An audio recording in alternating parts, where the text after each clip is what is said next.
Hey guys, this is the wallet that I recently made out of leather. It's basically made out of the brown stuff here is split leather, and this grayish bluish colored leather is chrome tanned upholstery leather is what they would call it. It's because it's a little thinner.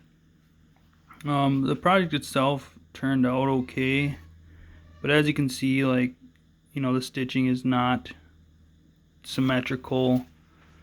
Um, there's this issue where I have two different stitching lines holding down two different pieces of leather instead of a single line with the top layer of leather overlapping.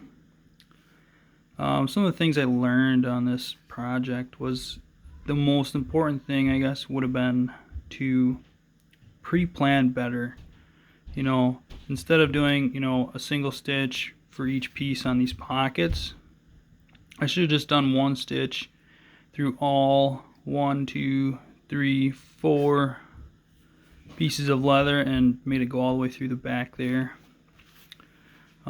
Just so I don't have so many, cosmetically bad looking burn tails or shrink tails, whatever you want to call these, where you heat it up with a lighter at the end and mash it down. Would have just made it cosmetically look better. Another thing that you don't realize, or that I didn't realize, is how thick, how bulky a piece of leather can be.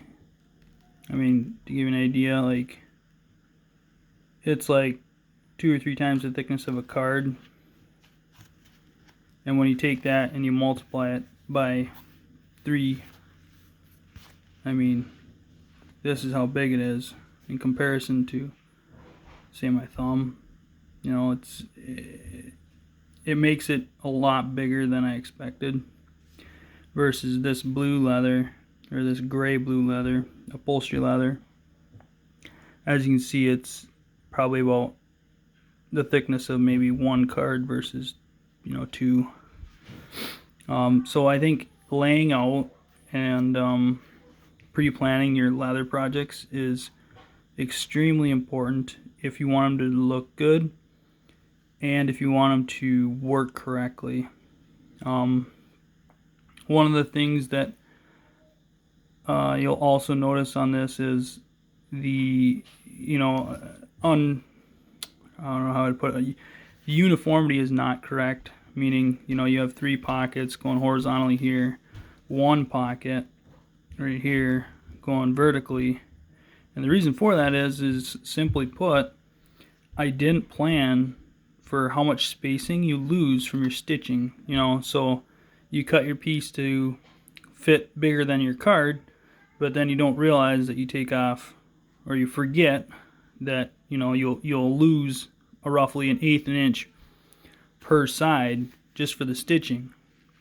And what that'll do is that'll obviously make the overall size too small or too narrow for what it's designed for. So when you're planning, I would definitely recommend that you plan your stitching, how you're going to stitch all the pieces together. If you don't plan your stitching from the get-go, you're going to run into problems like this one. I mean, it's still a functional wallet, works fine, but it just would have turned out better if I would have pre-planned all the stitching.